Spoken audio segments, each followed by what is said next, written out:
Piece రైస్కి సరిపడినంత నూనె, బటర్ సగం వేసుకోండి, కొంచెం షాజీరా, ఈ రెడ్ ఫ్లవర్ చిన్న ముక్క, దాల్చిన చెక్క, మరాఠీ ముక్క, లవంగాలు, యాలకులు, మిరియాలు మీ ఇష్టం అమ్మ, మిర్చి, బిరంజాకు, కరివేపాకు, ఉల్లిపాయలు, పచ్చి బఠానీ,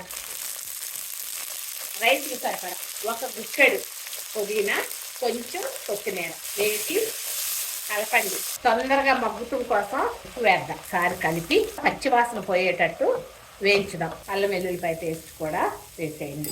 ఫ్రెష్ అల్లం వెల్లుల్లిపాయ పేస్ట్ అయితే టేస్ట్ బాగుంటుంది. ఒకసారి తిప్పి బఠానీ కూడా అంత బాగా మగ్గింది. నానబెట్టుకొని వడకట్టుకున్న బియ్యాన్ని వేద్దాం. ఒకసారి తిప్పుదామా.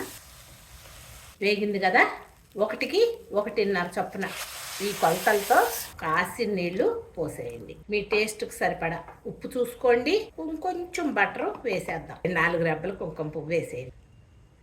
ఒకసారి తిప్పి హై మీద 2 విజిల్స్ రానిద్దాం. ఒకసారి తిప్పుదామా.